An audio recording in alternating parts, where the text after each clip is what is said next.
नमस्कार, मैं हूं अंकुर और आप देख रहे हैं सत्यहिंदी.com।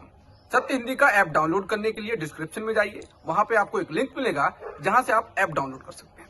अब एक नजर डाल लेते हैं अब तक की सुर्खियों पर। भारत में चीनी दूतावास के प्रवक्ता जी रोंग ने एक ट्वीट करके बताया है कि दोनों देशों ने सीमा मामलों पर शुक्रवार को एक बैठक करके 5 बातों पर सहमति बनाई है, जिसे जल्द लागू किया जाएगा। भारत में चीन के दूतावास से जारी प्रेस रिलीज में कहा गया है कि वीडियो लिंक के जरिए हुई इस बैठक में दोनों देशों के प्रतिनिधि मौजूद थे। इस बैठक में फ्रंट लाइन पर तैनात सैनिकों, सीमा पर तनाव कम करने पर ध्यान केंद्रित किया गया।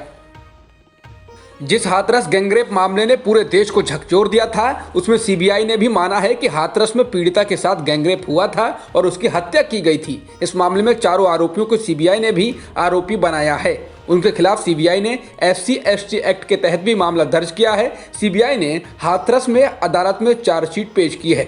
ये उन लोगों के लिए तगड़ा झटका है जो इस पूरे मामले में पीड़िता के परिवार को ही दोषी ठहरा रहे थे और चारों आरोपियों का बचाव करते दिखे थे।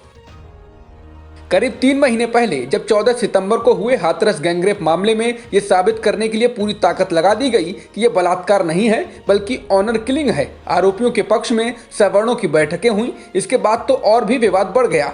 अमर उजाला के अनुसार सवर्णों की पंचायत से अलग बीजेपी के पूर्व विधायक राजवीर सिंह ने भी पीड़िता की मौत को ऑनर किलिंग बताया था। रिपोर्ट के अनुसार उन्होंने पत्रकार से बातचीत में आरोप लगाया था कि लड़की की हत्या उसके भाई व मां ने मिलकर की है। उन्होंने कहा था कि चारों युवक निर्दोष हैं और ये पूरा मुकदमा झूठा है।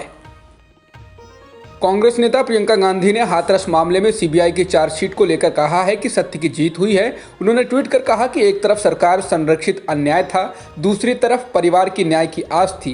पीड़िता का शव जबरदस्ती जला दिया गया, पीड़िता को बदनाम करने की कोशिशें हुई, परिवार को धमकाया गया, लेकिन अंततः सत्य की जीत हुई है।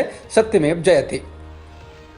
बीजेपी ने कृषि कानूनों को किसान हितैषी साबित करने के लिए रैलियां करना शुरू कर दिया है। इन रैलियों में पार्टी के शीर्ष नेता कृषि कानूनों के फायदे बताते हैं। इसी क्रम में आज पीएम मोदी ने मध्य प्रदेश के किसानों को वीडियो कॉन्फ्रेंसिंग के जरिए संबोधित किया। पीएम मोदी ने कहा, ये कानून कोई अचानक से नहीं आए हैं। पिछले 20-22 सालों में हर सरकार ने इस पर व्यापक चर्चा की है, बल्कि कई सालों से पार्टियों, विशेषज्ञों, प्रोग्रेसिव किसानों द्वारा इन कानूनों की मांग थी। मोदी ने कहा, पुरानी सरकारों ने सिर्फ इन कानूनों की बात की थी, लेकिन हम लेकर आए हैं। पीएम मोदी ने कहा, इसीलिए विपक्ष परेशान है। जिसकी उन्होंने केवल बात की वो मोदी ने कर दिया। किसानों को संबोधित करते हुए पीएम मोदी ने कहा, देश के किसानों को उन लोगों से जवाब मांगना चाहिए जो पहले अपने घोषणा पत्रों में इन सुधारों की बात लिखते रहे, किसानों के वोट बटोरते रहे, लेकिन किया कुछ नहीं, सिर्फ इन मांगों को टालते रहे और देश का किसान इंतजार ही करता रहा। अगर हमें MSP हटानी होती तो स्वामीनाथन कमेटी की रिपोर्ट क्यों लागू करते। दूसरा ये कि हमारी सरकार MSP को लेकर इतनी गंभीर है कि हर बार बुआई से पहले MSP की घोषणा करती है। प्रधानमंत्री मोदी ने कहा कि राजनीतिक पार्टियों को किसानों को गुमराह करना बंद कर देना चाहिए। मध्य प्रदेश के रायसेन में किसान कल्याण सम्मेलन में वीडियो कॉन्फ्रेंसिंग के जरिए शामिल हुए प्रधानमंत्री मोदी ने कहा, मैं सभी राजनीतिक दलों से हाथ जोड़कर आग्रह करता हूं कि पूरा क्रेडिट ले लीजिए। मैं सारा श्रेय आपके पुराने चुनावी घोषणा पत्रों को देता हूं। मैं बस किसानों के जीवन को आसान बनाना चाहता हूं। पश्चिम बंगाल में विधानसभा चुनाव से पहले तृणमूल कांग्रेस यानी TMC में इस्तीफे का दौर जारी है। अब पार्टी के एक और विधायक शीलभद्र दत्ता ने पार्टी से इस्तीफा दे दिया है। शीलभद्र दत्ता 24 परगना जिले के बैरकपुर से विधायक हैं। शीलभद्र दत्ता प्रशांत किशोर को लेकर भी नाराजगी जाहिर कर चुके थे। इससे पहले बुधवार को राज्य सरकार में पूर्व मंत्री शुभेंदु अधिकारी ने पार्टी छोड़ी थी और फिर TMC नेता जितेंद्र तिवारी ने भी पार्टी से इस्तीफा दे दिया था। वह पांडेश्वर सीट से विधायक हैं। पश्चिम बंगाल विधानसभा के स्पीकर ने शुभेंदु अधिकारी का इस्तीफा नामंजूर कर दिया है। उन्होंने कहा है कि इस्तीफा सही फॉर्मेट में नहीं है। स्पीकर ने 21 दिसंबर को शुभेंदु अधिकारी को बुलाया है और कहा है कि उन्हें खुद आकर इस्तीफा देना होगा। इसके साथ ही विधानसभा स्पीकर विमान बनर्जी ने कहा कि उनको नहीं लगता है ये इस्तीफा अपनी इच्छा से दिया गया है और वास्तविक है। पश्चिम बंगाल बीजेपी के कई वरिष्ठ नेताओं ने सुप्रीम कोर्ट का दरवाजा खटखटाया है और कहा है कि ममता बनर्जी सरकार राजनीतिक दुर्भावना से उनके खिलाफ मुकदमे दर्ज कर रही है। मामले की सुनवाई करते हुए अब सुप्रीम कोर्ट ने पश्चिम बंगाल सरकार को नोटिस जारी किया है और अगले आदेश तक बीजेपी नेताओं के खिलाफ कार्रवाई पर रोक लगा दी है। सुप्रीम कोर्ट का रुख करने वाले नेताओं में बीजेपी के राष्ट्रीय उपाध्यक्ष मुकुल रॉय, बीजेपी के राष्ट्रीय महासचिव कैलाश विजयवर्गीय, बीजेपी सांसद अर्जुन सिंह, सौरभ सिंह, पवन कुमार सिंह और कबीर शंकर बोस जैसे नेता हैं।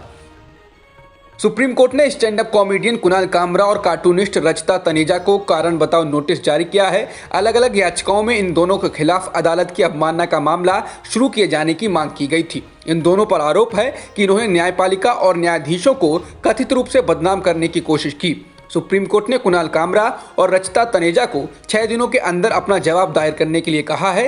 हालांकि कोर्ट का कहना है कि उन्हें इसके लिए अदालत में व्यक्तिगत रूप से मौजूद होने की जरूरत नहीं है।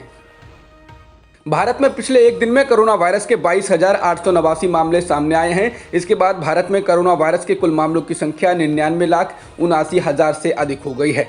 वहीं पिछले एक दिन में 338 लोगों की मौत भी हुई है। इसके साथ ही देश में कुल मृतकों का आंकड़ा भी 1,44,000 से ज़्यादा हो गया है।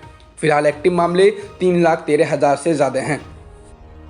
केंद्रीय स्वास्थ्य मंत्रालय ने कहा है कि कोविड-19 के टीके की खुराक लेना व्यक्ति की इच्छा पर निर्भर करेगा। मंत्रालय ने कहा कि दूसरी खुराक लेने के 2 हफ्ते बाद शरीर में एंटीबॉडी का सुरक्षात्मक स्तर तैयार होता है। मंत्रालय ने कहा कि पहले कोविड-19 से संक्रमित हो चुके लोगों को भी कोरोना वायरस के टीके की पूरी खुराक लेने की सलाह दी जाती है, क्योंकि इससे बीमारी के खिलाफ मजबूत प्रतिरोधक क्षमता तैयार होगी।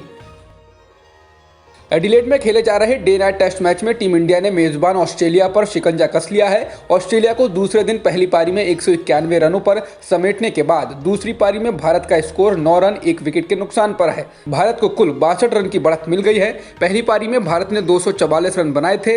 दूसरे दिन का खेल समाप्त होने पर मयंक अग्रवाल 5 और नाइट वॉचमैन के तौर पर आए जसप्रीत बुमराह खाता खोले बिना क्रीज पर थे। अब तक की खबरों में इतना ही। बाकी खबरों के लिए बने रहिए सत्यहिंदी.com के साथ। सत्य हिंदी का ऐप डाउनलोड करें गूगल प्ले स्टोर पर।